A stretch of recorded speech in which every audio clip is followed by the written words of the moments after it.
on a regular basis.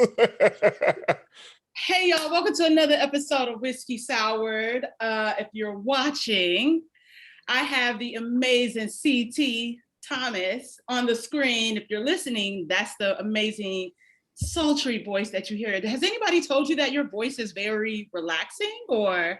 Oh yeah, I get that all the time because of this mic. I mean, because it's easier. I don't have to yell. This mic is so didactic. I don't have to.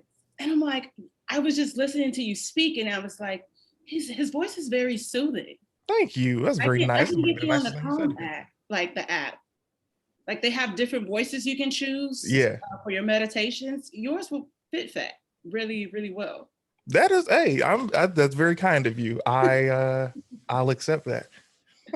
Before we jump back, we were having an interesting conversation offline into that topic. Y'all come buy some damn candles. A lot of y'all have bought some candles, but I need a whole bunch more y'all to buy some candles. We're trying to quit my corporate job at some point. Do you have any that smell anything close to clean linen? Hey, I might have something that I can make especially for you, only for you. I like that. I'm working with. I love, that's my favorite scent. And when you come into the crib in general, the entire crib is clean linen from when you walk through the stairs, when you're in the living room, even in my area. Rich. No.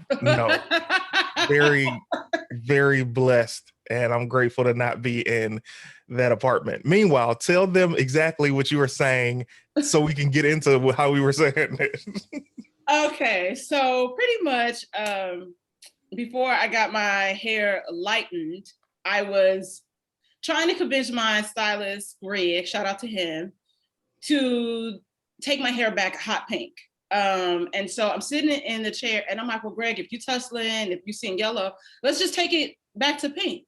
Girl, I didn't like that. And so I'm telling him, I'm like, Greg, I loved it. Everybody loved it. They thought I was a superhero. Like, let's take it back. And he was like, So CT said something very interesting. Yeah. Parts of it, I agree. But other parts, I'm not so sure. Like everything. So I said, hard time. Of course. So I said, which is the thing that is true, is women always dress for other women. Of course, you dress for yourself, but that's not the truth. Unless you've lost, a significant amount of weight, then you're like, well, I'm dressing for me. But if you have not, you're pretty much dressing for other women, because women appreciate other women's compliments more than men, because other women know the struggle of getting ready and hair and everything. But what you have to remember is that not every woman is going to be honest with you, because just like you guys dress for other women's opinion, other women will literally say something that is not true, so you don't look better than them in their opinion. So for you, for example, with your stylist, I'm so glad that you have a man as your stylist that lives in both worlds, so to speak, because he can tell you from the perspective that you're looking from and from the perspective of how men would say, look, that's not a good look for you. Like if you to get long eyelashes, and he's like, no, don't do that.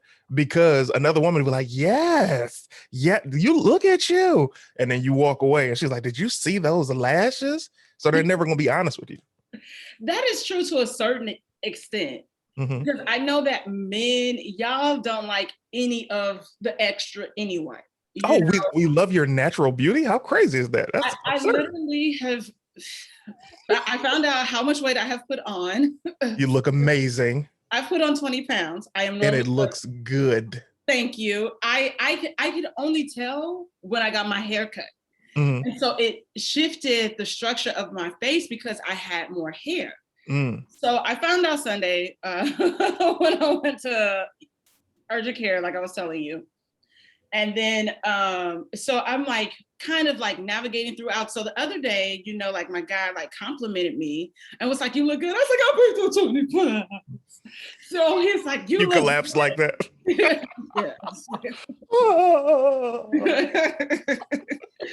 But it's interesting because if there's something, okay, I hope my friends don't get mad at me, but I think I'm the flyest one out of the group. But You don't think your friends are gonna get mad at that? But I have a different style aesthetic. Every person has their own style. There used to be somebody in the circle that I would have to be like, did anybody tell her where we're going so she can kind of understand how she needs to dress? And she's a cute girl, you know. She ain't my friend. I don't fuck with her. But I was like, why does she have that on? Like, we are at Mastro's. Did she think that this outfit was appropriate? And it just looked cheap, you know, very common and basic. And so you try to navigate and tell people, like, I try to be honest, but in a nice way. And this is something that my little sister just experienced, where she had a girlfriend get mad at her because she was saying, hey, I don't want you to be uncomfortable where we're going. You might want to change. And so the girl took it as if, you don't think I can dress, you think I'm an embarrassment and all these things. And she's like, no, we're going somewhere and you need to dress up. Like biker shorts and a t-shirt is not suitable for where we're going. But I try to say it in a nice way. And when I give compliments, I genuinely give them. Otherwise, I don't say shit. That's smart. Like, I think that's fair. And if I give you fashion tips or advice and you don't listen, and then you feel embarrassed, you asked, I told, and here we are. I'm not gonna tell you again. Like, I'm not gonna tell you again. There are so many homegirls. Like, I have this one homegirl.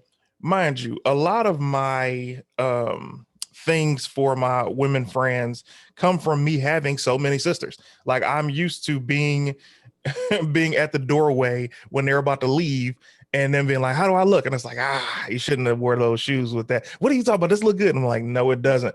And then one of my other sisters would come and tell, like, what are you doing with those shoes on? And then they change it. And then after a while, you know, your opinion is strong enough for them to value it. But when you tell people, I learned this lesson very early on.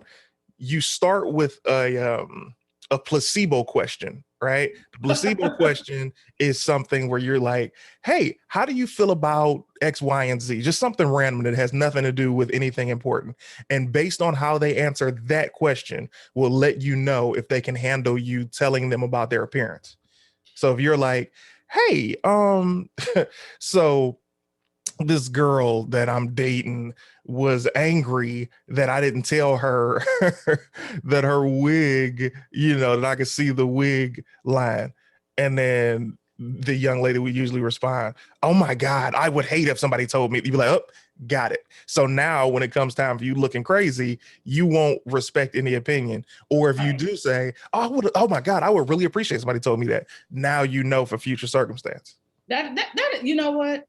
That is a very easy way to navigate even friendships. Like, I'm thinking about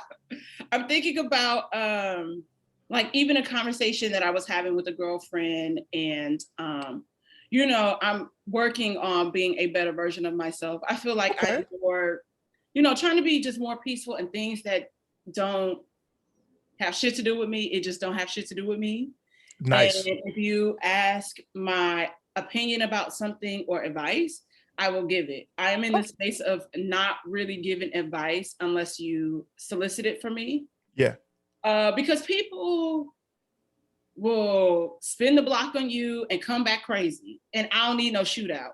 So people are crazy. People don't take criticism well. No. And you just said it perfectly. I am working on minding my business unless I'm asked. Yes. And even yesterday, having this conversation about, you know, like, we talk about like a lot of different things dating. And there was a situation where a guy kind of came back in town, and I was just like, you're a good one. Because based on the statements that were said, I couldn't. You couldn't do it. I wouldn't even entertain like the hangout. Just based on things that he said.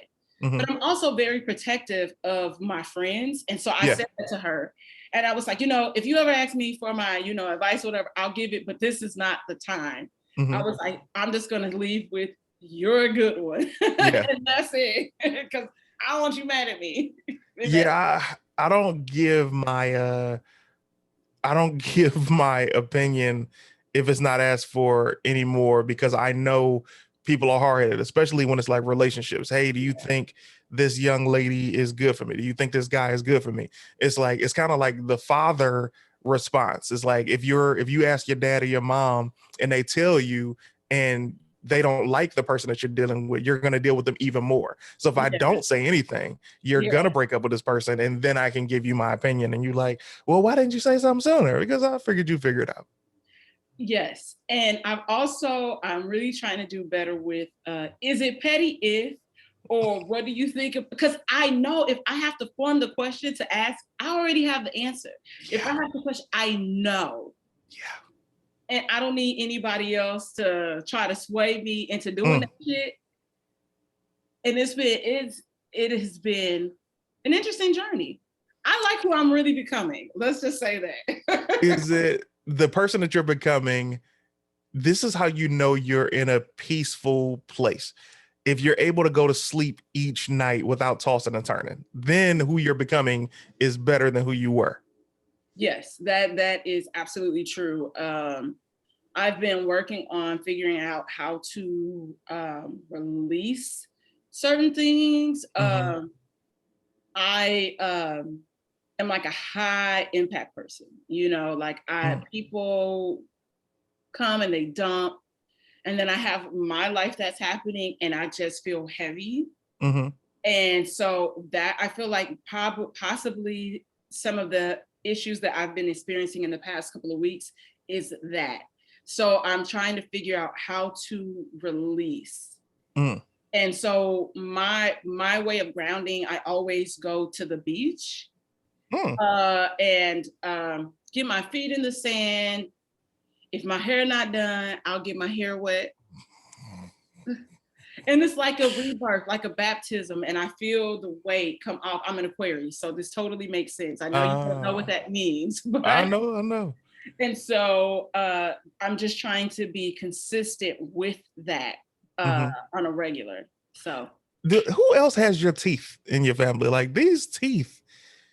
Jesus Christ. Like these are teeth. Like here's the thing that people think about as you get late 20s, early 30s. You think about breeding, folks. You think about making oh my people. gosh. And Yes. these teeth are something that are a blessing to pass on to a child. Wow. I will have to send you a picture of my birth mom. I got my teeth from her. She had an amazing, I have her whole face. You'll see it. You like, are you the only child? No, I have a sister. Her name is Janelle. That's my big sister. And I have a little sister. My mom passed away when I was 6 months. And my mom's sister, my aunt, that I called mom. Hey, shout out to you, Creature. Her name is Lucretia. She raised us with my dad. They felt like it was better for us, two girls, woman, whereas it's just a man trying to figure it out. And so she ended up having a child when I was 10 and my sister was 13. So that's my little sister. So do they all have the teeth? Like your aunt, does she have the teeth? Does your big sister? I'm going to be honest, and I probably have the best set of teeth out of everybody. I don't know. It's just, yeah. So my big sister had to have braces. My dad had braces. Little sister is pretty decent, but they're not as stark white. I never had to have my teeth bleached. And I had a cavity one time, like in maybe kindergarten, first grade, and I became all about my mouth. So as I moved here, I will say the moments where I'm stressed and I grind my teeth in my sleep. I have had things kind of not be as straight, like my two front teeth, they're shifting a little bit, but I'm gonna get bite and get that together. But your teeth are okay, like the shade of white your teeth are not something that you can achieve with bleaching anyway. Your teeth, you have to get veneers to get teeth like that. Yeah. And I say that because I take pride in my mouth, and my teeth are as perfect as God-given teeth can be. However, compared to your teeth, my teeth are trash. And that's the difference. Yours I'm are like, genetic. That's I feel like amazing. I'm kind of getting that Chris Brown thing. You know, he kind of has one that overlaps, but I'm trying to get it together because I was like, oh, I can't be out here like that. That looks weird. Man, if I literally, the last time I went to the dentist, the dentist is always telling me how great my teeth are in comparison to people.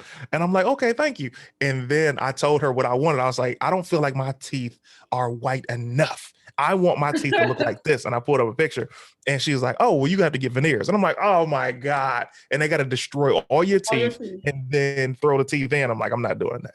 Yeah, because I think even after a certain amount of time, you have to get them replaced. If I'm not You got to get them replaced? thought that it, depending on what happened, you had to get them replaced, but that I could be wrong. No, ma'am, I'm not. Because they file your teeth down to literally look like shark's teeth. Yeah, it looks like a jack-o'-lantern, or yeah, like you said, shark's teeth. I'm not doing that off top. And then you got to get it done again? No, Yeah, I ma'am. feel like there's something with veneers that I was like, I'm not interested.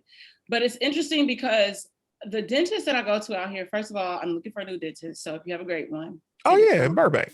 I'll tell you all about it. oh snap, that's perfect. And then he was like, oh, if you were younger, you have an overbite, I would have made you get braces or something. And I'm like, oh, okay. I'm like, can you just file my teeth down to make the little shift even? And they're like, that kind of weakens your teeth a little bit. I'm like, all right, fine. I'll just be a little snaggle. But you're not. Here's the thing, and I don't want to overrun your show talk about your teeth, but it's like they're perfect. However, your teeth are perfect. Don't think about little things like an overbite or something like that, because you I don't also have to care look about at that. your facial structure. Like sometimes people will be getting there. What you should be worried about, if you had it, is an underbite, because that means you got the jaw that protrudes out, and that's not Yeah. what nobody wants. But the top one is normal. That's what everybody got. Yeah, that's how I felt. I'm like, I feel like this is normal. I was like, I've never had anybody say that to me. And then he kind of pissed me off last year uh, during the pandemic when they opened. And Mhm. was just like, yeah, I just don't agree. And, you know, like, it's interesting how like Latin people sometimes navigate politics because they are very conservative, like in their views, but it's just like some shit. I'm like, that just don't make sense. And they're racist toward you too. So he says to me, I don't agree with how they shut down, you know, the city and the country and blah, blah, blah. And I was like, well, I just find it strange that we have to tell people to wash their hands. And I was like, I'm like, they're trying to save lives. So I think if people are not going to wash their hands and wear masks, then we just need to sit our asses at home. How are my X-rays? I'm just ready to go. Oh, it's so The change of subject with the abruptness of the attitude. here with What that. my X-rays look like? Yeah, Because you weren't ready for whatever response he had, but at the same time, I agree with you. When I see, like at the beginning of that, it's like, bro, it took all of this for those people to wash their hands, and I don't even need to say who they are. right. Have you heard the debate about them not washing their legs or things Oh like yeah. And here's the funny thing. Hygiene is like common sense. Not everybody has it, right? So for me, I remember having a conversation with a few people about like, hey, what's your shower routine, right? And then they say what they wash, and I'm like, you don't wash your forearms, you don't wash the back of your neck, you don't like literally throw your arm almost out of socket washing your back every day. And they're like, no, I just hit the spots. And I'm like, this is what we're saying. What's that smell every time you're around? that? You gotta wash the other, because sweat piles onto everything. Even when you sleep, your legs and your arms are sweating. Like you gotta wash these things that you don't think are important that very much are. Yep. It's just so annoying because I grew up in St. Louis, and it would get so humid where it's like, yo, like you need to take 3 showers a day. And people, and even being like kind of like semi-heavy chested. Like I had a homegirl that was like, man, I didn't put Heavy chested. She was like, I have to put deodorant on my boobs because they will become musty if I don't. And we would know when that would not happen because we might step out and I'm like, ooh. Oh. Yeah, so But don't that burn under y'all titty? Enough deodorant, doesn't that burn it? Like leave a mark? I have not had that issue. That's what's up. Thank goodness. That's what's up. But I mean, I'm gonna put powder like, in between like my thighs and things like that, because Mm. I just get hot and I sweat. I blame Mhm. birth control, but it's just, yeah, I just sweat. And even at night, I'm like, when did this start happening? Like literally last night, I'm like, the air is on in my room. Yeah. Why am I sweating? Yeah. And it's Because been on for hours. Why am I hot? I would love to keep the air on at night. But the problem is Tangerine, she's okay with the fan, but what happens with the fan and the door is closed is not circulating warm air. It's getting Yeah, hotter. So it's right. like the air will make it better. However, to the hygiene part of the sweating, I found this early on when I started shaving, right? Mhm. Is I started off small with a paper towel. I put paper towel on my balls, and then I started to get a little a face cloth that you would be in the hotels with. I got Mhm. the face cloth, cup the balls, put the cloth right there. I'm good to go. Because one thing I'm not gonna do is ever have my balls sweating. Number one. Number two, I'm not gonna have that waft when you go sit down and you like, whew. So I'll keep the towel on deck. You understand? People, niggas be out here having dick cheese, man. Not Yeah, like, it's disgusting. it's disgusting, and it's just like, even women, like we, a lot of times, like, it's just your body is consistently trying to detox, drain different things. Mm-hmm. So I was like, all right, well, I gotta take the precautions, but that also comes with balancing your diet as well. Mm-hmm. Mm-hmm. So not eating too many sweets, Mm-hmm. too Mm-hmm. many processed foods. So it's just a whole process. But I just remember hearing, I listen to The Read a lot, one of my favorite podcasts, Mm-hmm. and they were talking about a guy wrote in, black guy, dating a white guy, and they have been spending all this time together during COVID, working from home, and he realized that he wasn't washing his legs. So he was wondering if he should break up with him Jesus. because he wasn't washing his legs. And so a doctor wrote in the next episode saying, hey, these are the things that happens when you don't wash your body, Mm-hmm. scathing. All these, we had a kid come in and they had some sort of weird like body lice, uh, Yeah. all of that. So please wash every part of your body, take a shower, take a Yeah. bath. I just hate it out here. I'm not a bath guy because you're just washing in your own filth. However, if you are relaxing, like it's one thing to relax. And okay, being in the tub and taking a bath is no different than you getting in a jacuzzi without the bubbles. However, a bath is not good for cleaning your body. It's only good for soaking. If you're gonna take a bath, take it right before a shower, or take it. You can't even take it after a shower because you're still soaking in your own filth. However, if you're gonna take a shower and not wash your entire body, I feel like you just wasted. You're already in there. Why not wash everything? Lazy. That's so like I wash every part of my body, and even after it's summertime, so this shower is only gonna last for 2-3 hours if I leave the house. So I might as well get prepared for the next shower, wash everything again, and you just feel refreshed. But I enjoy showers.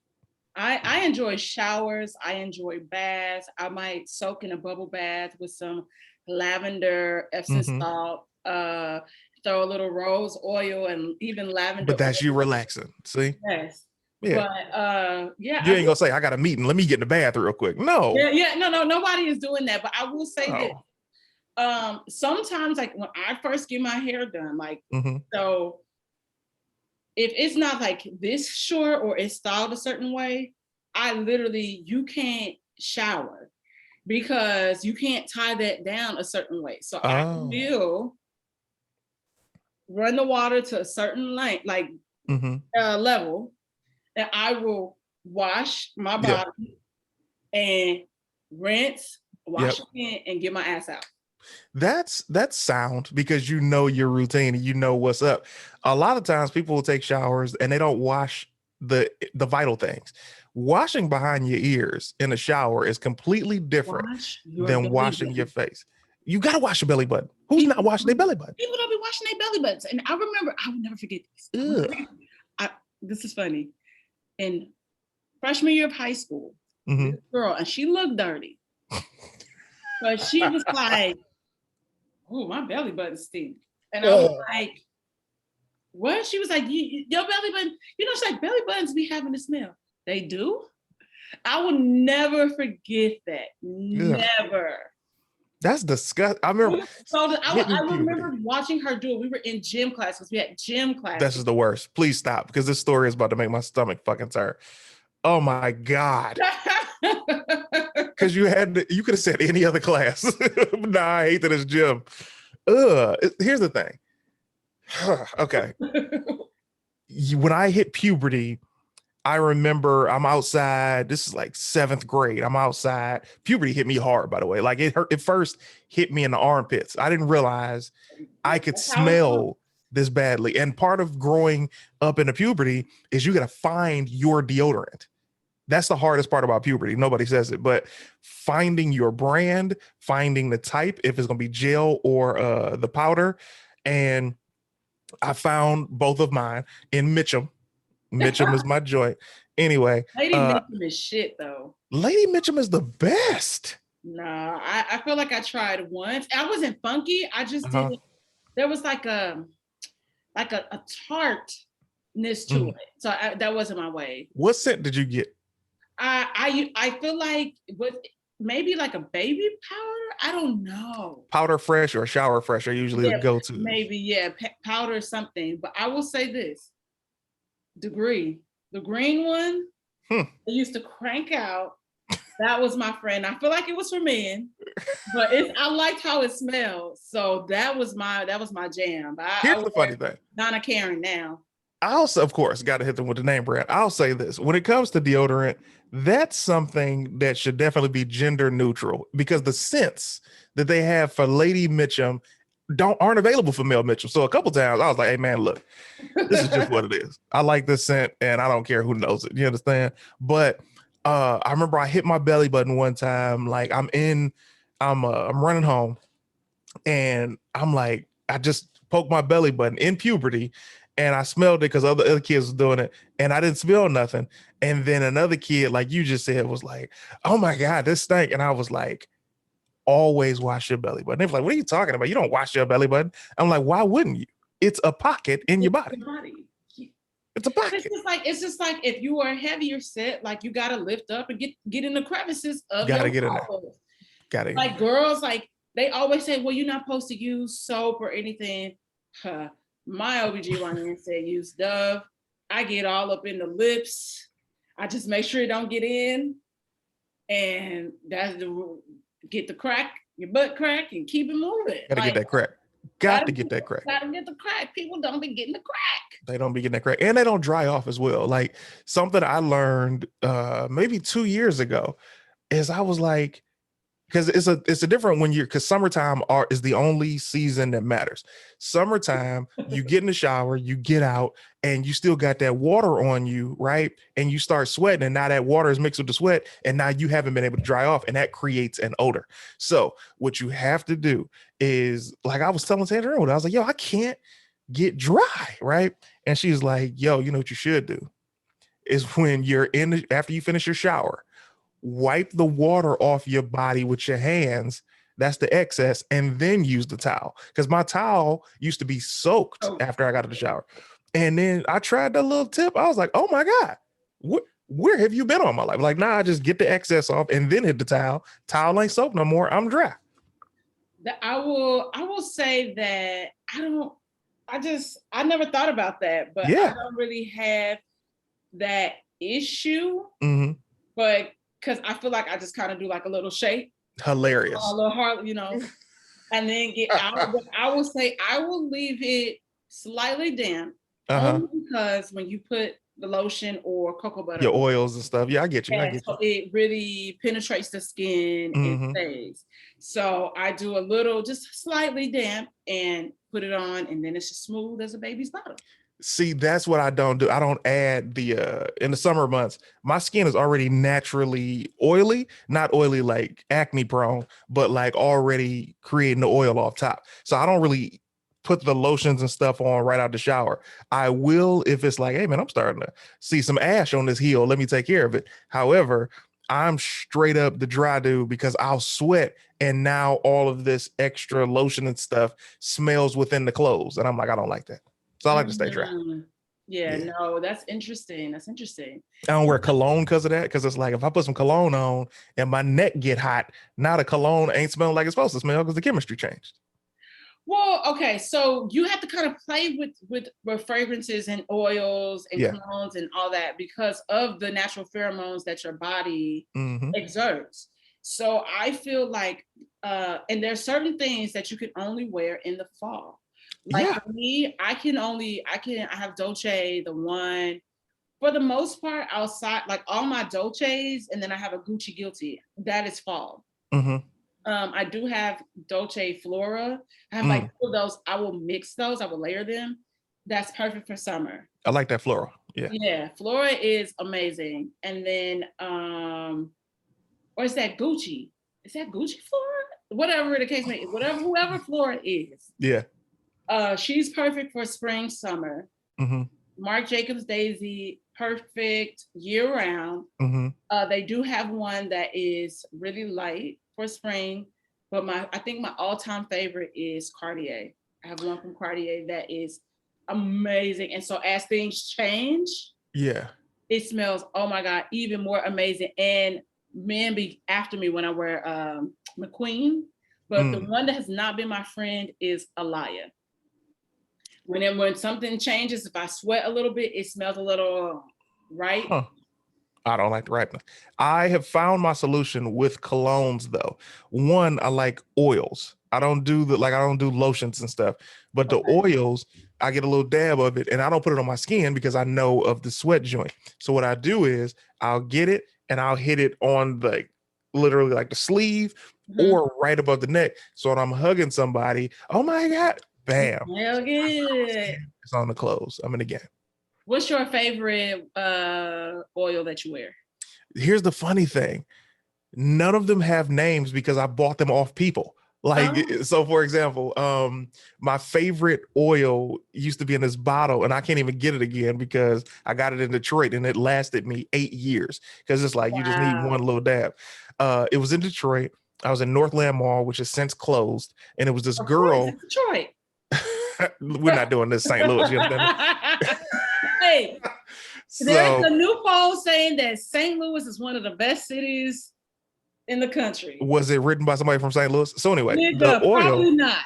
Yeah, the oil was from this booth, and this girl was so cute. And I used to always flirt with her. And she was like, when are you gonna get some oils from me? And I was like, I'll get some oil from you right now. And she was like, I made this special for you. And she hands me the bottle, and it was literally like that big, right? Uh-huh. And I just dab for like 8 years. And then Wow. mall was closed by the time I was done with it. But I enjoy stuff like that. I like real quiet scents, like nothing loud when I walk in a room, Okay. something that you wouldn't smell it unless you're like close to me and you'd be like, oh my God, that smells good. Appreciate Okay. Okay. That's hilarious. it. Yeah. All closed. Because the skin used to mess me up because it's like it's supposed to smell subtle. And then you put it on the skin and now you sweat a little bit and now the scent turns into you've been walking around Yeah, with a scent. Yeah. that is definitely correct. So you have to be cognizant of that. So, Facts. I love your eye makeup, by the way. oh, I thank don't, you. I do not like eye makeup ever. And the way you've done your eye makeup with your brows, I like what you got going on. It looks perfect. Well, Greg has to film me today because I would have showed up here with no makeup on because I was like, well, look. Well, I But prefer you like that, but that's what's up. Greg has to film for Matrix today. So he was like, I'm not going to change your hair pink today because I need somebody with blonde. I was like, okay, well, I'll be cute for you. I'll make it for you. I'll be cute for you. So I'm going to put some lashes on after this. Um, So I can fly away. It's so funny you say the puberty thing, though.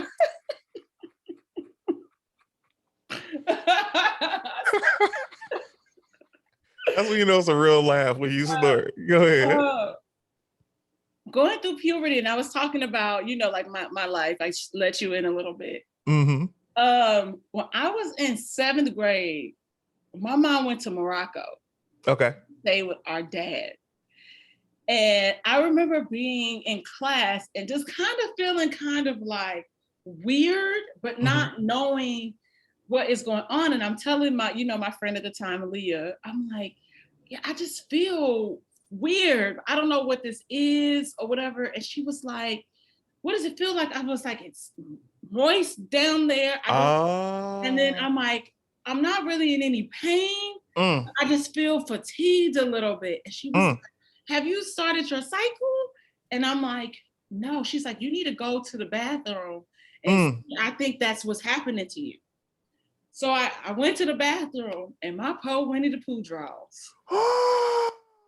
And my dad was like, what am I going to, thank God I was still taking the bus home, and then my dad was coming to pick us up. Because then I was just like, okay, well, I know what these are for, but I will never forget that. And then I was just like, God damn it. Now I'm still playing Barbies. Is this supposed to happen now?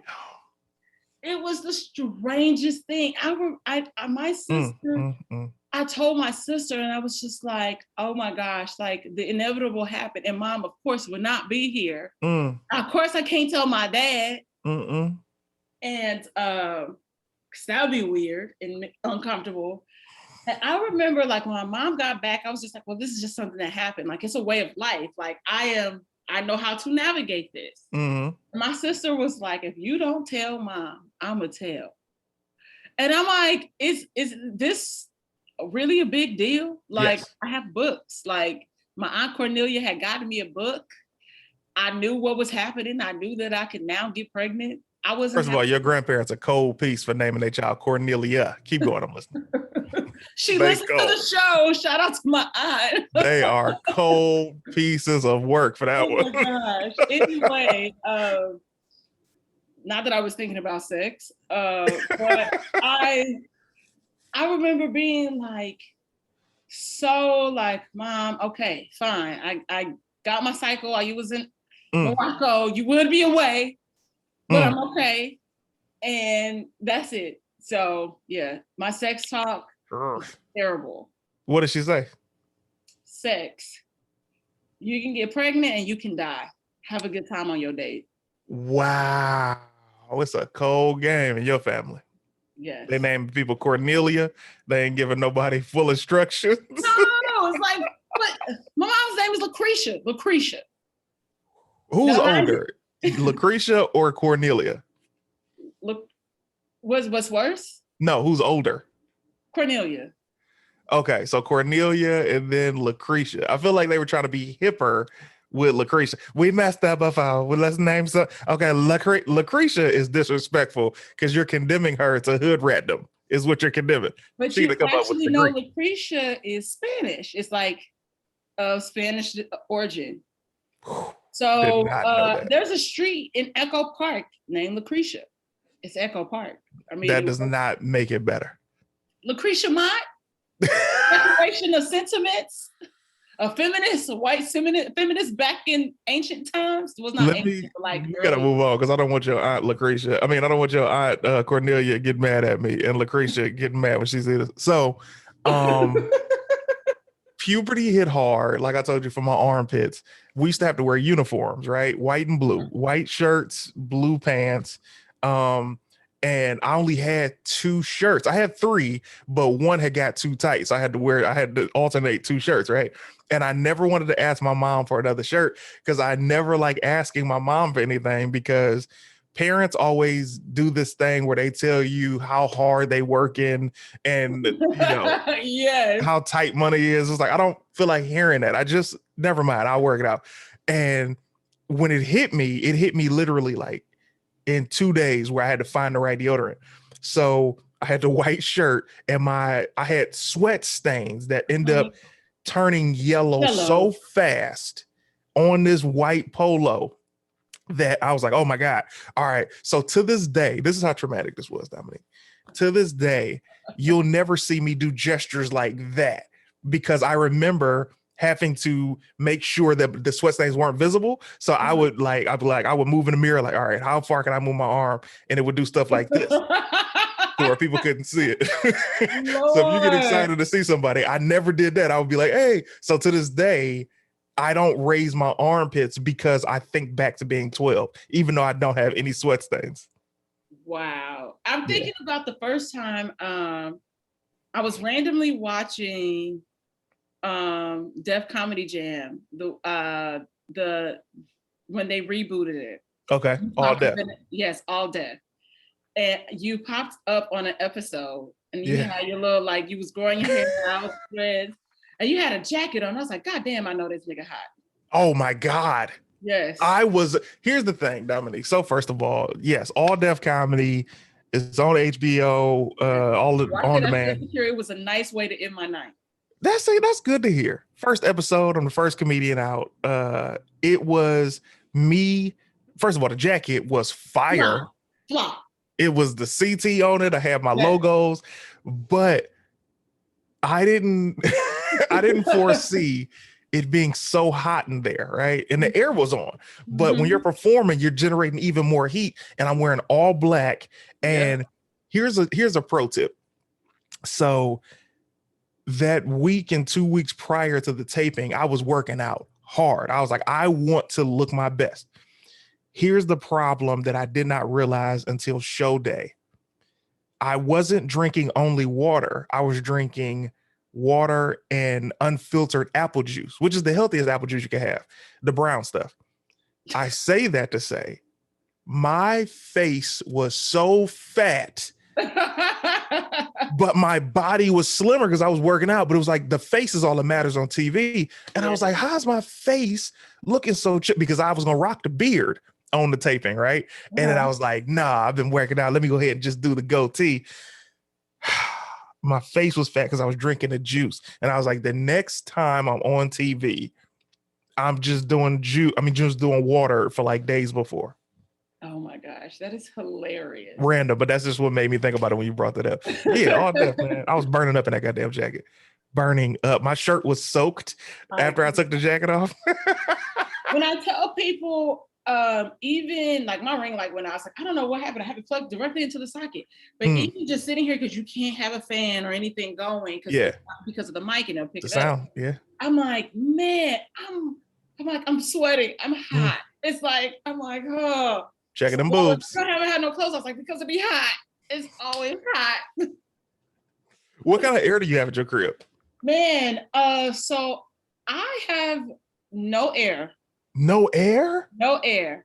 I have. You ever hear Jordan Sparks and Chris Brown in it at the crib?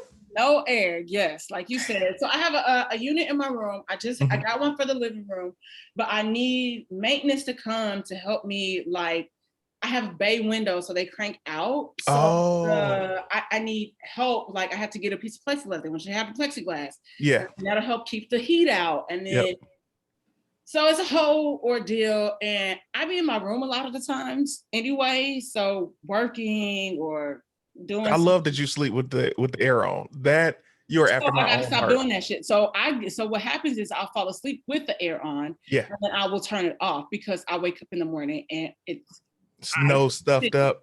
Stuffy, sinuses, all of that. So I'll get up in the middle of the night and then I might have like a fan oscillating the room. Like, did I say that? Yes, oscillating. Yeah. Oscillating, yeah. Yeah. And that's it. And then I realized I was like, oh, when I get up in the morning, the room is still cool. But then today I was like, it's like cool, but it could be cooler. I have it on the highest setting. No one knows.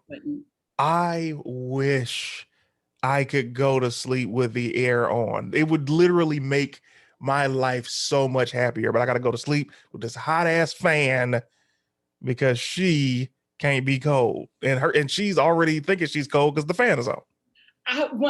There was a guy. I remember I was staying over, and the house was freezing, and I'm like, I'm trying to be cute because like I'm like, yo, my guy, do something with that air, fam. I was like, it is cold. He was like, you cold? Like, I like it cold. I'm like, dog, you're like 7 feet tall. You weigh the same as me, but you're just tall. You gotta be cold. You gotta be cold. You a skin and bones. I'm cold. And he was like, I just You're tall, but you're the same weight as me. You have to be cold. gotta be cold. So he was like, just get under the cover. So I'm like, ugh. So I'm under the cover and I'm like, I'm freezing. And they're like, now I'm uncomfortable. And I hate that. So especially if you're naked under the cover. attitude. Naked under the cover in an air conditioned crib that's too cold is a different type of, you're literally you're vulnerable. You like, fam, I need this blanket. But I had clothes on and I was still cold because I was like, you're not getting this. This is you not. I'm not touching. I was not to fuck, and I was still cold. This guy's a rookie. You're supposed to turn the air off, let her get comfortable. Y'all do your thing. Bam, air off. Could you turn it down? I can't. I'm hot. Draws have been got. I need to cool down. No, I was just like over it. I was so over it. Nice house though. Oh, it had to be. He's 7 foot tall. What is he, an NBA player? No. What could he possibly be doing? Working in a tech field. That tall? Tech allows that? Just a waste of height. Just a waste of height. Interesting. And he's a small guy? Huh.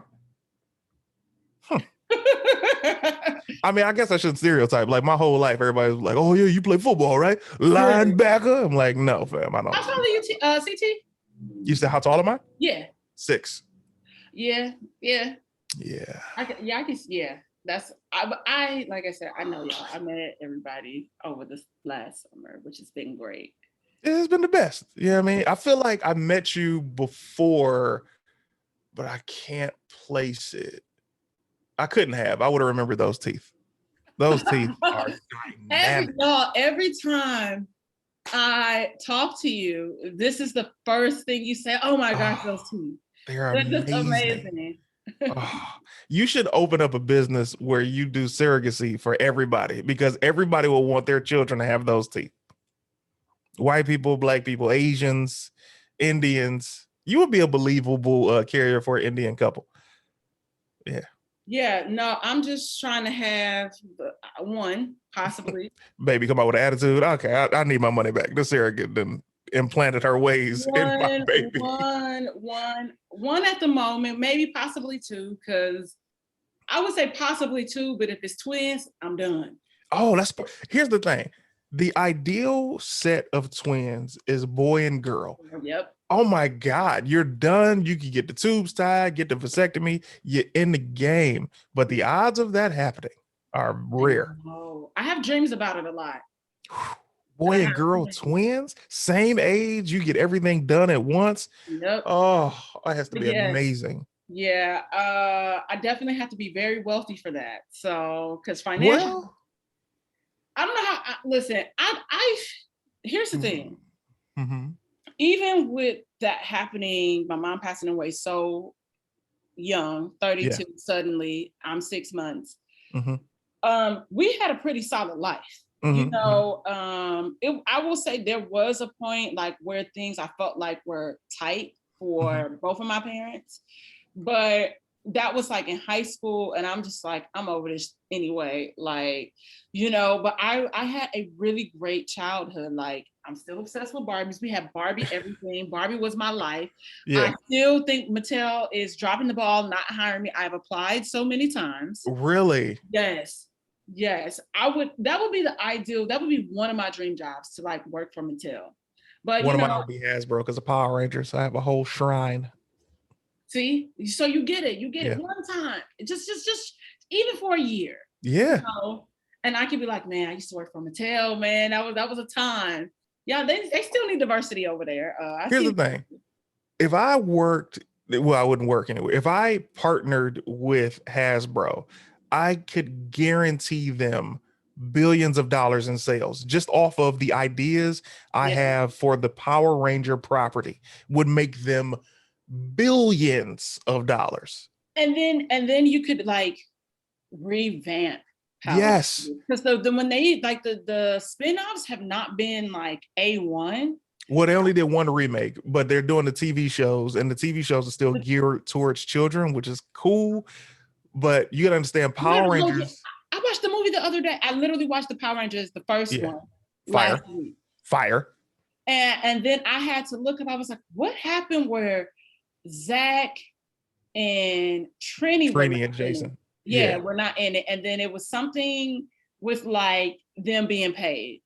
And then everybody else, it was like similar to Girlfriends. Everybody else signed and they missed the deadline, and that was it. Would you like to know the even more horrific part of that story? Trini ended up passing away. Well, Jesus Christ, I wasn't gonna go that dark, but yes, she did pass away. Rest in peace, Thway. So the Rangers went to the producers like, yo, we need more money. Other Rangers were like, yo, we'll stay. They got rid of those 3 Rangers. Here's the crazy part. A week after they quit, they were filming the movie. So the replacement Rangers got a chance to be in the movie instead of the originals.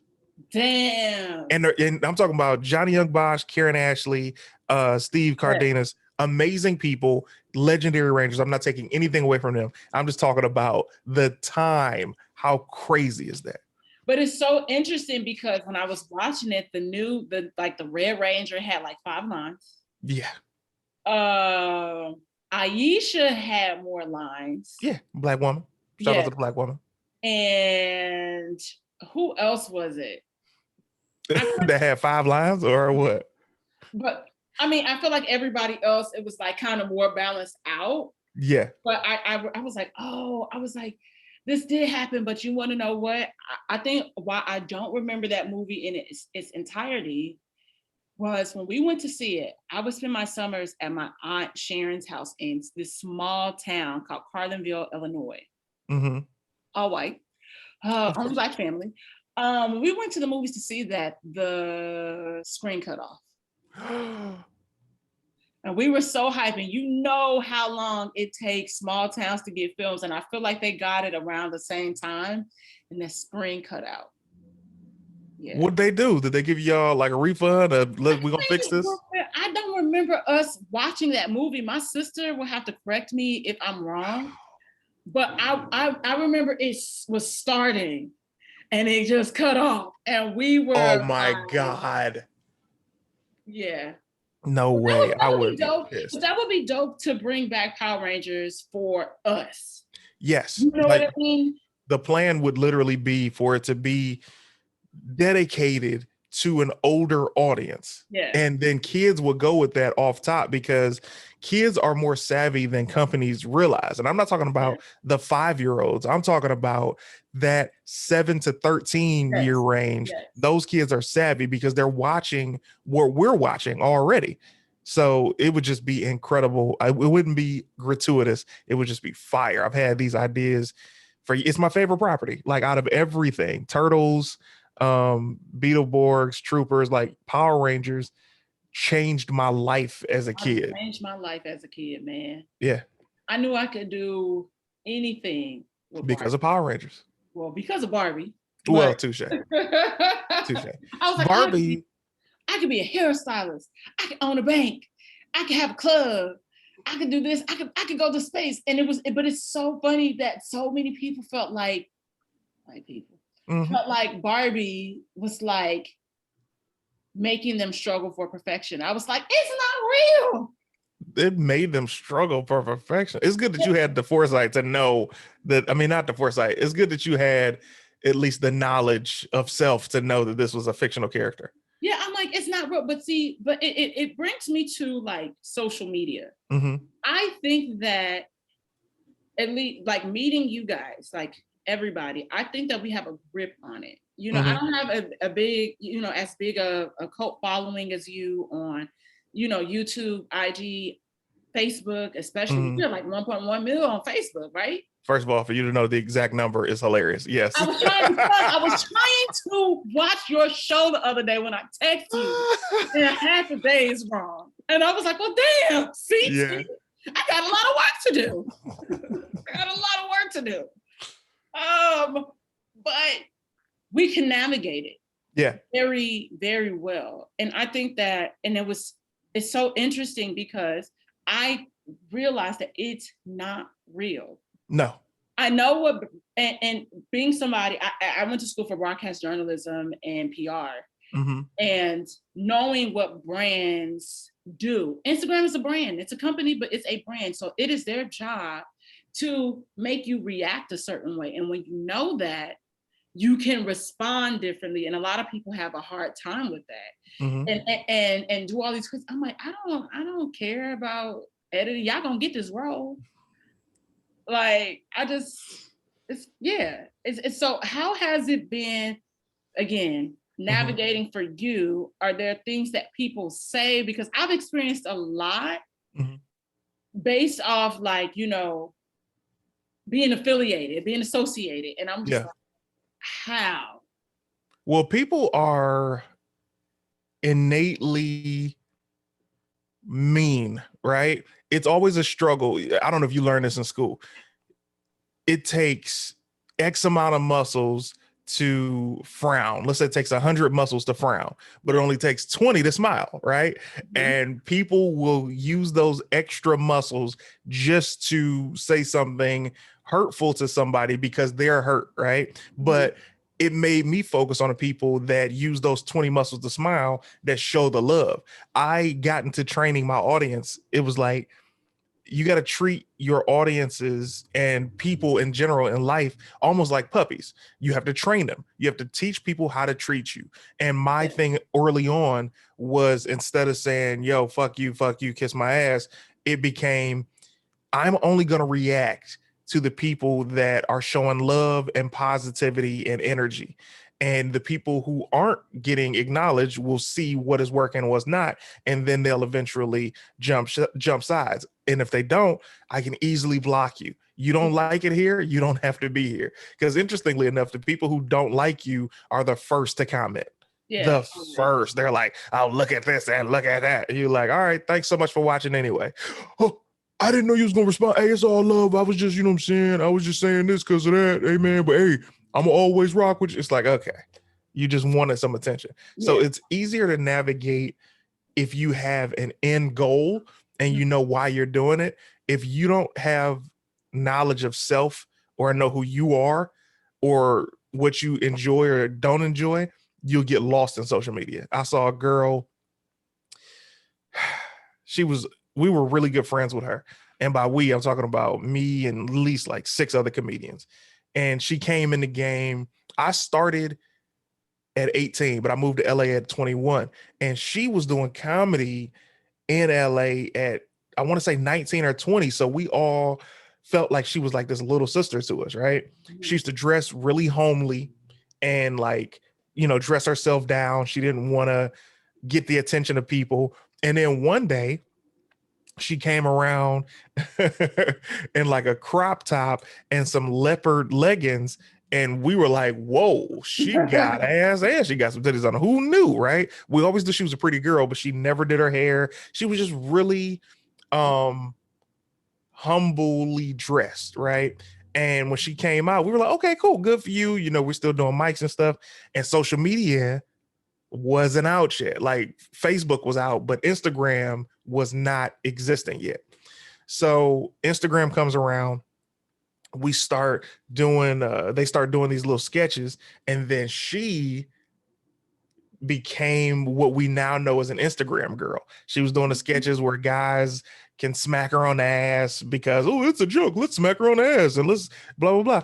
And then she started wearing these crazy wigs, and then she started doing like this astrology stuff, like all stuff to really garner quick clickbait attention, right? Hey guys, if you are a Taurus, you know this and all of that, and cussing out of control. And like, she just became this person. And then I had to realize she didn't become that person.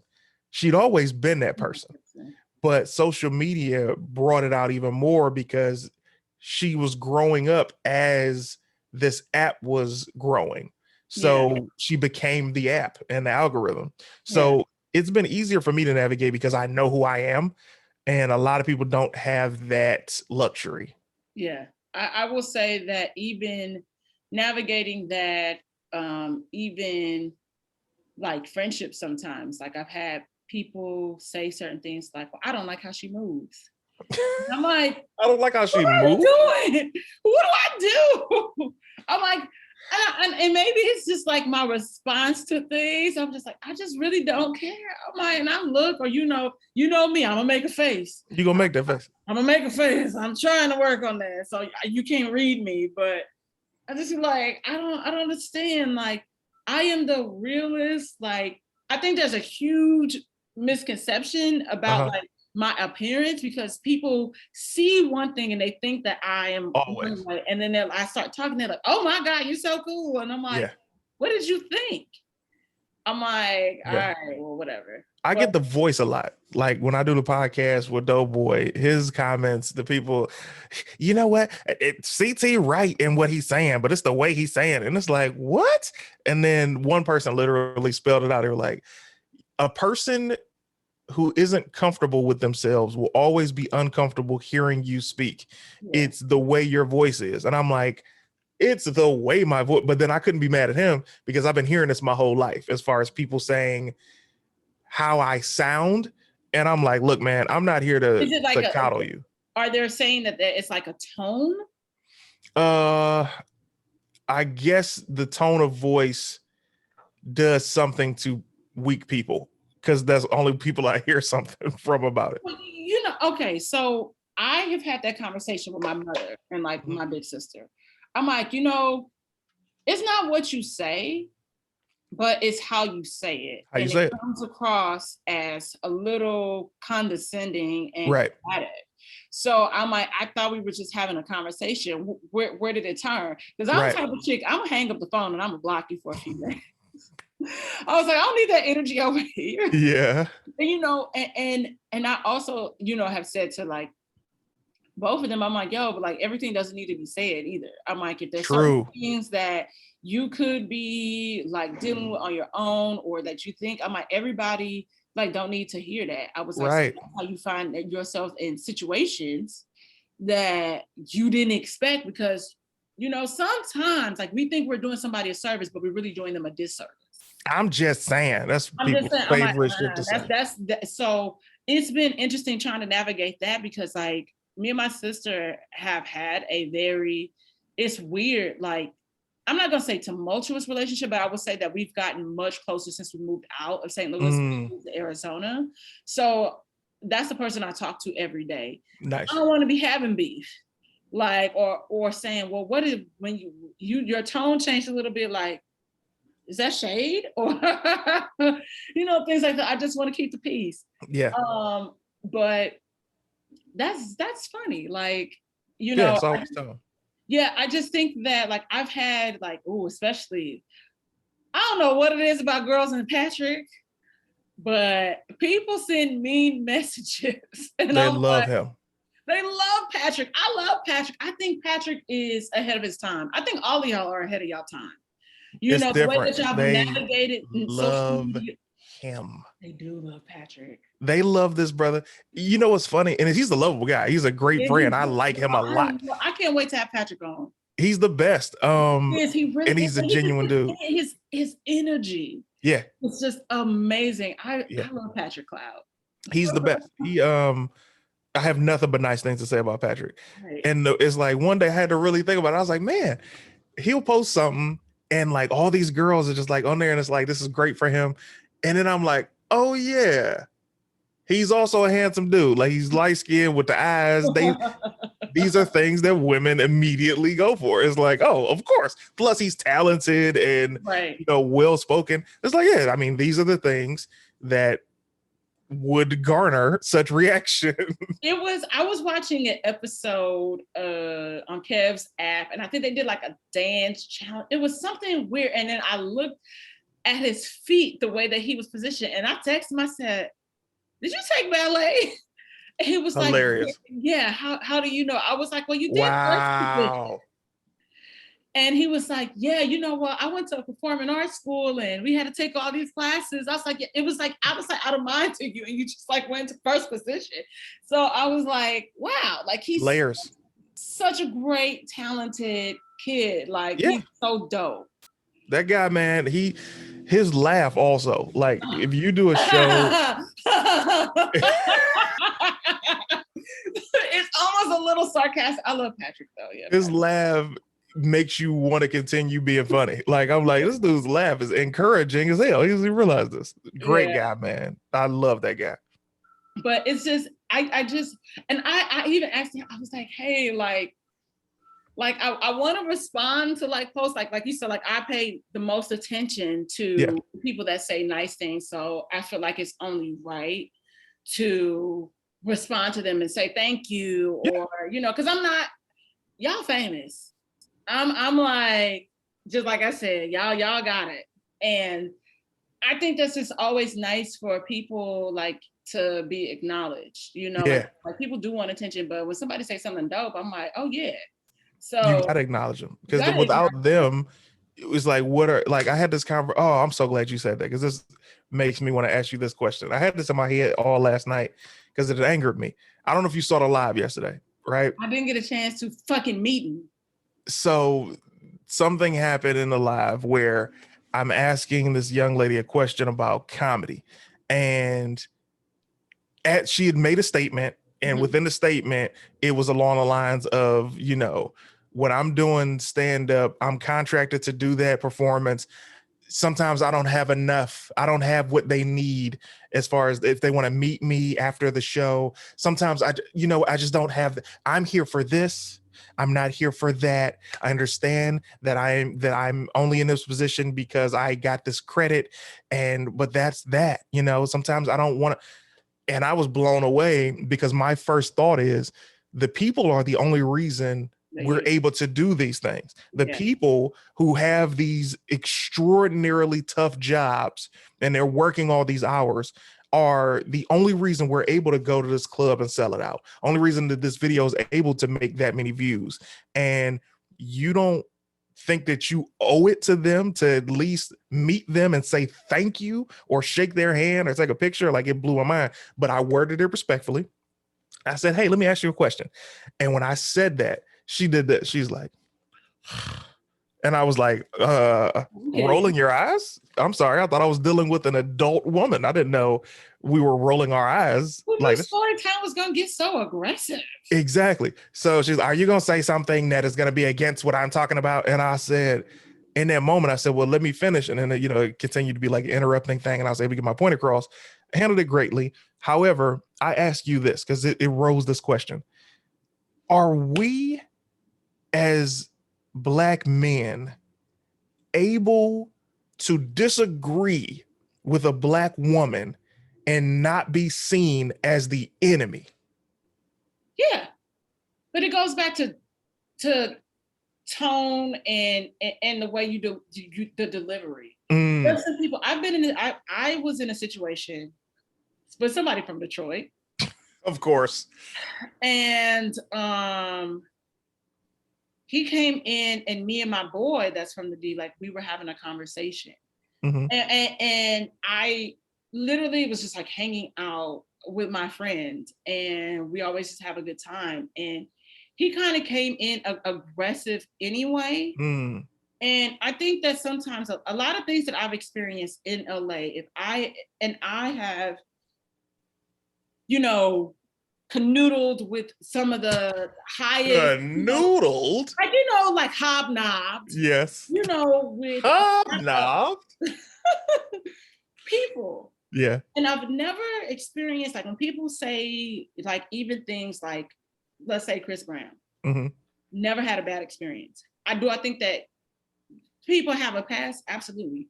My experience has been my experience. Great guy. Great guy. Like, I've never had any bad interactions. Always have like solid conversations. He don't know me from a can of paint. But always just genuine. Like, for example, I feel like the people that I've experienced the most traumatic experiences from have been the friends or I think they something because they're clout chasers, like many clout chasers. So in this case, I'm having this conversation with my friend. This guy comes in, and the conversation it's just really weird. Like, I don't even know how we got here, but he was asking me about Detroit stuff and different things. And me, I don't feel like y'all that fashionable. I don't feel like that. And You're but out of that's control. but I also like I've been to Detroit once, Benton Okay. Harbor several times, Lansing several times. So from what I saw, that things that were worn were very outdated at Yeah, that especially in time frame. Flint and Lansing. But keep going. Benton Harbor, definitely. Bitches were still Yeah. wearing French rolls and not getting married. Yeah. So we're having this conversation, and I'm just like, I felt like he either was attracted to me in some kind of way, and was kind of trying to cock block my friend. Hmm. And how he was speaking to me was like he was talking at me.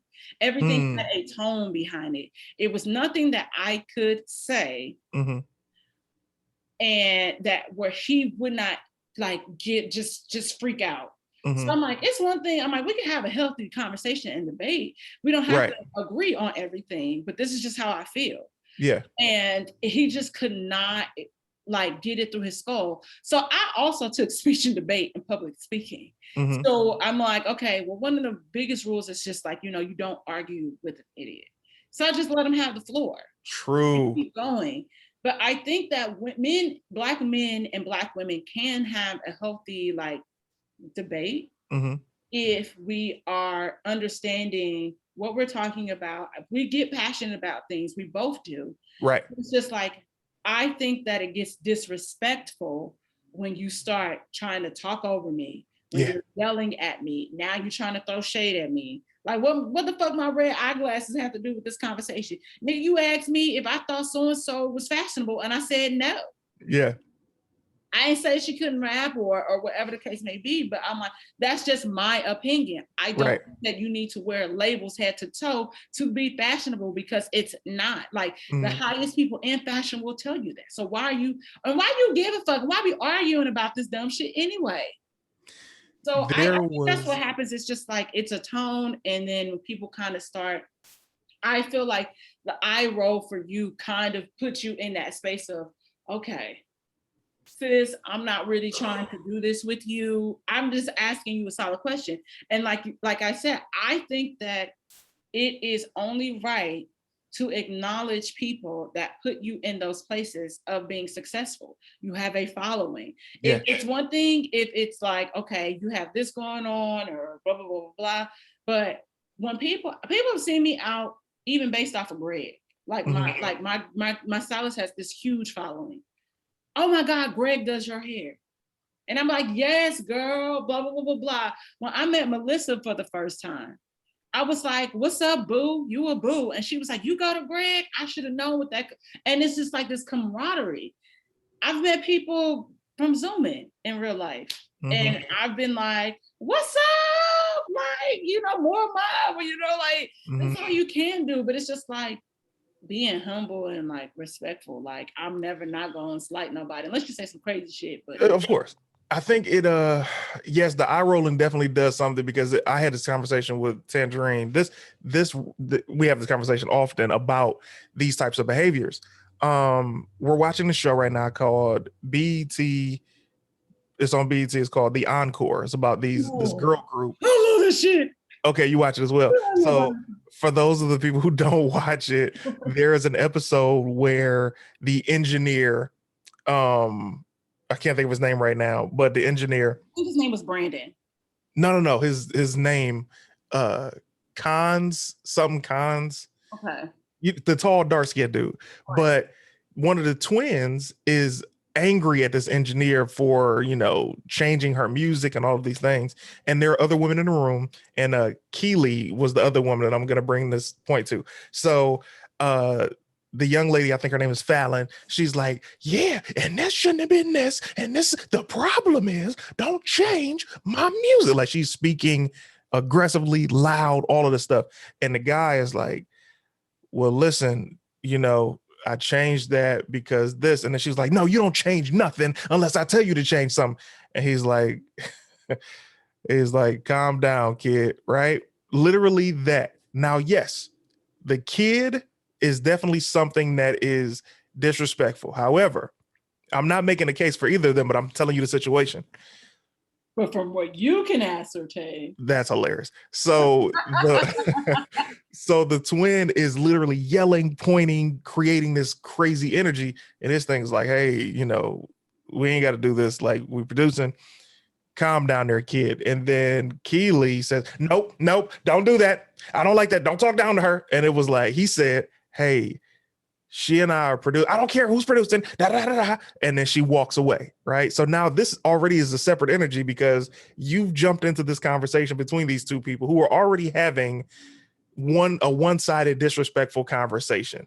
And then it becomes an even bigger thing because what it all boils down to is I always make it a point, especially to the women who look like me, is hey, I'm never going to be your enemy. I want you to win because I was raised by you.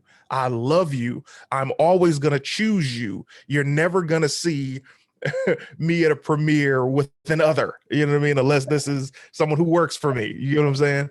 And because there's been so much separation with us over the generations, it feels as though there is a group of us, not a large group, but a group nonetheless, that feel that each other are enemies of each other. And that's how we treat it. And it's unfortunate because as somebody who always wants to see you guys win, and I know so many Black women that want to see the Black man win, it's not just conversation of, oh yeah, we want to see you win. They actually do the work. Yeah. So when I said, because I asked that question to Tangerine yesterday, I was like, yo, after the show, I was like, is it even possible for a Black man to disagree with the Black woman and it not be a million women jumping down the man's throat like, well, no, he shouldn't have. And it's like, can anybody just think sensibly about a situation instead of it being this big thing? Yeah, I think a lot of it boils back down to ego too. Yeah. So women be wrong. We be wrong. But like we are wrong. And I think that like the narrative is that like women can never take accountability. I'm the first person to like apologize, you know. You are. I always try to, you know, because I just don't want anybody to feel like that they can just disrespect me at any point in time. Right. So I'll do something and even if it comes out weird, I'm like, oh, no. And I was having this conversation with my mom, and she had an issue. She's like rehabbing this house. He was mad because the guy was like, well, I told you that ... I was like, ugh. So I manage at the company that I work for, and I was like, yeah, you always kind of want to navigate things, never say like a you or I said to you. I want to place the blame or like the conversation, you kind of want to make it like a group thing. And yeah.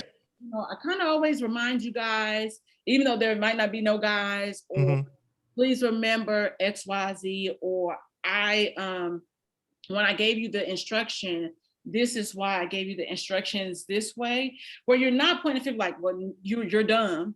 Well, it's like I don't want to place blame on you, but I'm placing blame on you because we have yeah. So I think a lot of times it's communication. A lot of people also don't know how to communicate. And you know what's so funny that you say that? I love, because I didn't even realize that inadvertently I apply a lot of those to situations. Hey, God, can we blah, blah, blah, knowing damn well it ain't on me, it's on you. Hey, can we for future? You know what I mean?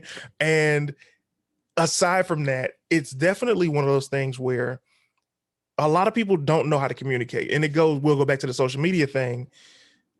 There's a huge thing on people not taking responsibility. And it goes something as simple as seeing a meme that says, somebody said Steve Harvey mustache looked like blah, blah, blah. My first reaction is always, was it you?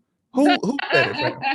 Can we stop to somebody said shouldn't take ownership of the joke? It would be even funnier if you cut off the somebody said and went with Steve Harvey mustache look like blah, blah, blah, blah, blah. He's not going to say, who is Geraldine 777? He's never going to do that. It's just a funny joke. Who?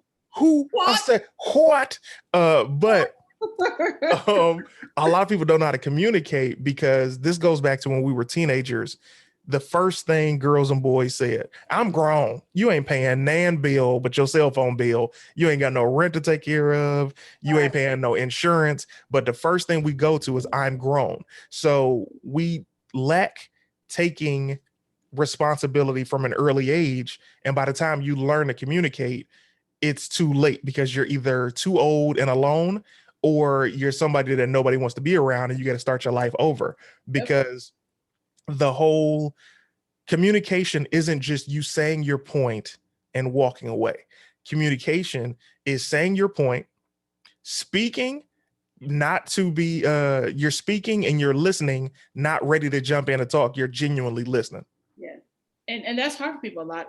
People listen to respond and not to understand. And I feel like in this chapter of my life, I'm 34, I'm really trying to, like we talked about earlier, like the advice thing. Yeah. I'm really trying to like, okay, you sound crazy as fuck, but I ain't, all right, we're gonna do that. But I think that people have to also take a step back to remove the emotion and apply logic. Oh, I like that. A lot of people, and that fault is always placed on women. Experience a lot of men that are emotional. That's not a bad these are facts. Bad thing at all. That is not negative. I like somebody dealing with men that are in tune with their emotions. But it's just like, okay, you're being rash right now. Okay, now let's bring it back. Yeah. I had a situation last year where it caused me to not speak to, like certain people for a period of time. I was like, dog, like you're not even understanding what I'm saying to you. Yeah. It's just like, okay, you're being upset about nothing that has to do with nothing. You have been saying something consistently that has been bothering me, and I'm bringing it to your attention. I'm not coming at you cunty. I'm like, let's have a conversation. And it exploded. Yeah. And okay, you need a moment to chill. So when you're ready to have a conversation. I don't think a lot of people, yes, and to your point, I don't think a lot of people have experience with criticism, right?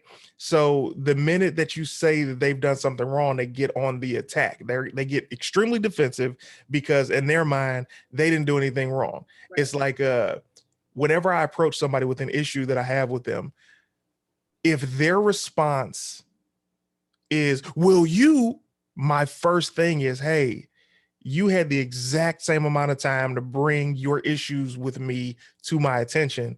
Please don't do that while I'm telling you about something that you've done to anger me.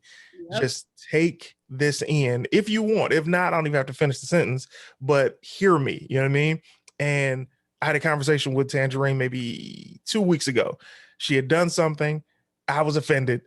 And I tell her, and she was about to, will you? And I say, hey, take the L, listen to what I'm saying, and apologize. This doesn't need to be a big thing. And I said what I had to say. And she was like, I apologize. I'm sorry. That wasn't my intention. I said, thank you. And we moved on. She comes to me with something maybe a couple of days ago. Hey, this, da, da, da, da, da, da, da. And I was like, you're right. Sorry about that. And it's like, I enjoy apologizing quickly because my goal is to disarm you. Yeah. If you got this big speech planned and I see it's a speech, if I'm not even ready for the speech, I might hit you with an I'm sorry off top in the middle of it because I don't want you to have to say the rest of this. I want to ignite, because you're going to say your problem with me first. Hey, man, hey, I'm sorry, bro. I didn't mean to make you feel like that. No, it's all good. Sometimes when you have those conversations with people right away, like when you apologize, like, I'm sorry. Like, do you feel like people respond like, oh, you just don't want to have this conversation? Or it comes off as like a little like patronizing? Okay. Yes, and a yes when I'm intending to be a dick about it. Like, because that's where the tone of voice, I'll use it specifically. I'm sorry. I'm sorry I made you feel that. Now, I know I'm being a dick when I do that. But if somebody's saying something and I'll genuinely be like, hey, you ain't even got to finish, bro. I'm sorry. Like, hey, man, that was never, especially if I know where you're going with it. Yeah. And it's part of me not wanting to hear the rest of this shit, but me saying, I identify the problem you're seeing within me. I am sorry. I'm not gonna hit you with the bullshit. I apologize. I apologize if I made you feel. That's a punk way to apologize. I'm sorry. Because people don't just apologize because people are always looking for the win. I want to win. I'm arguing with the goal of winning. I don't argue with the goal of winning. I don't try to argue. I try to communicate my point so we can resolve this so it doesn't happen again and then we can move on. And a lot of people approach it like, I can't admit I'm wrong, so I won't say I'm sorry, because we go to that mindset of being children that your parents can whoop you. Oh, my mom's gonna whoop me if I admit that I was wrong. Right. No, ain't nobody whooping you. You're an adult. Say you sorry and move on, especially if you know that this is something that has triggered somebody. Yeah. No, that's real. No, The social media stuff goes like that. What are you yeah. going to say? And I think that like I feel like this, and a lot of times, like if it's something that's happening in that moment and I offend you, I kind of want you to tell me in that moment, because I don't want to have to circle back to a conversation that we had. And it's one thing, not like intense. Like I understand, like some people need a moment to breathe. I'm like that sometimes, where I'm like, okay, I'm about to be real bitchy and petty. Yeah. Let me breathe, because I was taught to look at the Z before I step into the A. So for every action, there's a reaction. Interesting. Very young, growing up, that's what my mom used to tell us. So a lot of times I'm like, ooh, this might not, if I cut somebody out, this might not go right according to plan. So sometimes I do take that breather, but a lot of times, like there was a situation where I was like, yo, that happened 2 weeks ago. Yeah. So now I'm like approaching it, and now I'm kind of a dick about it. Like, you have my phone number. You had time. You had time to get in contact with me, where we could have had this conversation offline. Yeah. Be cute and funny in front of people, and you're not gonna get a rise out of me. And I think that's like the worst thing, because I'm just like dry. And I'm like, well. Don't give it to me weeks later. Also, don't send me no long ass texts. It's like, how I hate a long text. I hate a long text. And it's just like I that post that always says like, oh, your apology needs to be as loud as a disrespect. Facts. I'm that person. I was like, well, you did that in front of 10 people yesterday. Let's get that group back together. Get them back. Apologize, because I think it's like fucked up. But because of that solely alone, you try to be shady, I don't fuck with you. Nope. And even in the banter, like back and forth, I was just like, I mean, we can be cordial to each other. Yeah. We're friends. Nah. And it's just like, like I don't want to have to be like that, but that's just what it is. There was a situation in a writer's room I was in a couple years ago.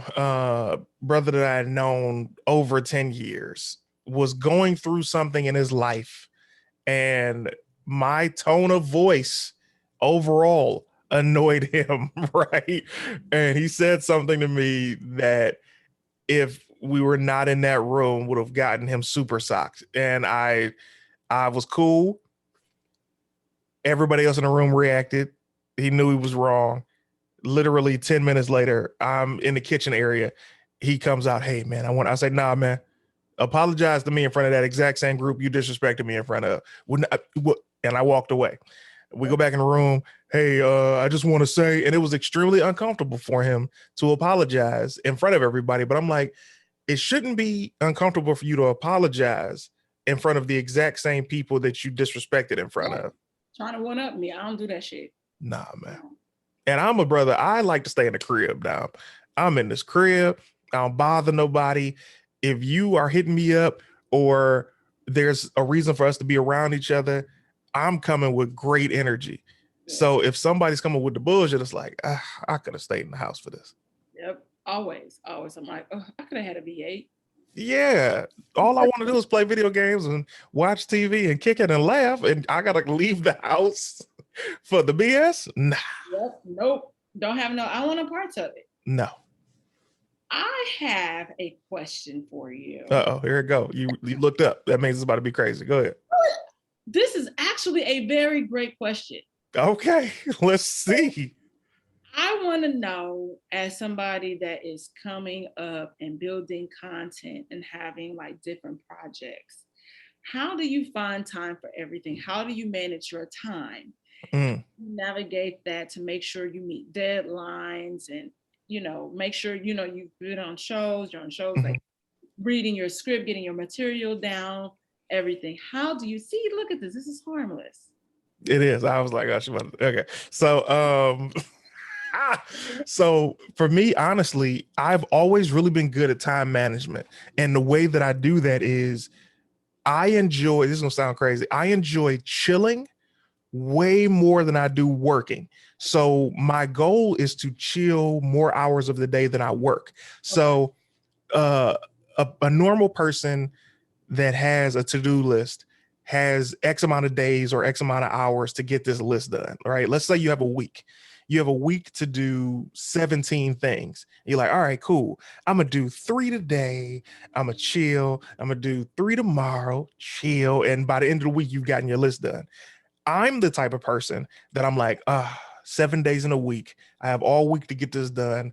I'm knocking all of this shit out Monday. So I can chill for the rest of the week. I don't have to worry about getting nothing done. I can go have fun. So with all of my work, everything is scheduled during a time that I know that I will feel like doing it and that I won't be bothered. So let's take videos into account. Um, I edit my own videos. So I've hired some people to outsource it for the past couple months, but now I'm just gonna go back to doing everything myself. So okay, cool. I'm gonna shoot all day from 12 to 6 on this Sunday. After 6, I'm gonna chill probably for about 2 hours, and then I'm gonna jump right into editing every one of these videos that I shot. As soon as I get done editing them and they're exactly the way I like them, I'm gonna upload all of them and I'm gonna schedule all of them to drop. Right. And now, after all of these are scheduled to drop, I'm free, right? From that work. This is the work for me. Now you got to do stuff like approve designs or promote something, or you might have to do a stream or, my lives and stuff like that. These are all designated days where I'm like, all right, I'm gonna chill before it, maybe about 45 minutes before the show. I'm gonna do this, and then you do the show. I'm gonna wind down, and then I'm gonna chill. So my life is very stress free when I do it like that. The problem comes when you're on somebody else's schedule. So like when I'm when I'm on set for something, that's when I'm not on my own accord because I can't chill. So it's like, oh man, I got to be here for 12 hours. This means that I'm at their every whim. What if I get into a chill mode and they say, let's work? Then it's like, fuck. So my schedule, extremely easy and free. And that's how I do it. I knock all my work out and then I get to chilling. Oh, that's dope. I didn't look at it like that. I'm trying to like manage my time better. And now it's like a lot of like 9 to 5 is like on clearly somebody else's accord, Yeah. but it's like trying to like use lunch break for this and Mm-hmm. post this. So I'm just trying to get better. And then I was trying to pick up like even outside like the podcasting and like the candles, trying to Mm-hmm. like, oh, I'm gonna be a travel agent. I could do that. And I'm like, I'm really having a hard time like just completing the training class. And I'm like, oh. So You can I'm, do it when everybody sleep too. Like I don't. Well, if you're getting up from 9 to 5, what time are you sleep every night at yeah. the latest? Probably last night I went to bed at like 9 o'clock. And you said it like that's late. nine No, o'clock. but that's kind of like early, and I get up at 6. But I'm trying to incorporate working out. I, Okay. I want to tone this extra 20 pounds. Okay, we're gonna make it work. Looks Okay, lose the gut amazing. and get a butt. Okay, Lose the gut, get a butt. It's funny. and so I am really trying to like manage my time better, and I Mm-hmm. just really want to, because I really want to like set myself up for success. Like I would love to be in the same position as you and having 1.1 million followers on Facebook Mm-hmm. and IG and making that like work for me, and it's making a profit. Like I want to see a ROI. Mm-hmm. No, it Return on that doesn't investment. right away, but I would like to get it there. You So can literally do everything that you set your mind to. It's literally just, for example, and this is gonna sound crazy because I'm not doing this as I be chilling. If your thing is you want to tone your body up, right? the thing that I've always seen girls do are the lunges and the squats. So what you do is, and this actually will help you in your mornings. If you get up at 6 a.m. every day, get up at 5:50 and for 10 minutes, like don't even set a lofty goal for yourself. Like I'm about to do 100 squats. Don't do that. If you say to yourself, lunges, squats, I'm going to do 5 lunges when I wake up and 5 squats.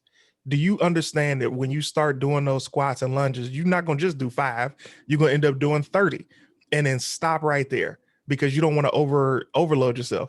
Go on about your routine, take a shower, get ready for work, get to work, come home when you about to lay down, like, cause you pretty much gonna take a shower or whatever before you go to sleep or after you get off work. Soon as you come home, do 5 more lunges, 5 more squats, get in that shower. Now you already feeling more energized and productive, and you're starting to feel the result of your body because you've incorporated something towards your goal. The goal is not to do everything for you at once to where it's not fun anymore and feels like a job. It's to do it little by little so you start to see your progress. I'm gonna definitely keep that in mind and use that as a tool. Because Yeah, why not? I'm like, man, I watched this video today, like Kev did one, and I was just like, this is gonna make me TikTok, just solely based on the fact this ugly ass nigga said this shit about why can't black men date white women. And I can't TikTok. I've been trying to TikTok since before TikTok was a thing. And I was like, oh, I'm about to learn and figure this out. Because I want to be like, we don't want to date niggas that look like you. The white women can have you. We don't want you. Your mom doesn't want you. I say you do it because one thing I've always had a complaint about is anybody that dates outside of their race and puts their race down. Nobody cares who you date. Just don't put your own people down. Listen, do what you want to do, but not at the expense of like Exactly. black women. That's how I feel all the time. I'm like, that is my job. Even though we have our own, colorism issues that I want erased. I would love those erased, but it's so innately in people that they don't even realize it. But it's the same thing as like when we think about like, because people don't want to relinquish the privilege that comes with it. And people try to play like, oh, it's not the same thing as white. I was like, okay, yes, to a certain degree, it's not. But it's just like you have a privilege over everybody else solely based on that proximity to whiteness. Let's stop playing. Man, I can tell you some stories. Look, that's another episode for another day. I gotta get the hell up out of here because I gotta go get my hair did. Yeah, I'm late for my wife's show. I was like, let me go longer. It's down. Yeah, I'm gonna Hippie hit me up and was like, you see Tyler gonna be on there. I was like, okay, and shot my shot in the bricked. You shot your shot? Only bricked, my nigga. What? No, I really didn't shoot my shot, but I was just playing. He's a great guy. I appreciate you having me on, yo. Yeah, this was so amazing. This is just what I want to do, like I ran out of whiskey. It's just sour. Yeah, shit, it's just empty. It's that's just what I want to do, like have dope conversations. Yeah. I had like a whole list of questions. I was like, I'm going to wing it. Yeah, hey, I'm always around for part 2 and 3, whenever those questions get out. Now I'm curious to what to know what the damn questions were. Yes. CT, tell everybody where they can find you and what you have going on. Well, simply. That's all the time we got for today. He does that every time and it grinds my gears. No, I'm just playing. Because of the comedy, it's perfect. Linktree dot what is it? linktr.ee/CT is dope. You'll find everything. Thank you so much for having me. Thank you. We'll see y'all next week and get a damn candle. Shit.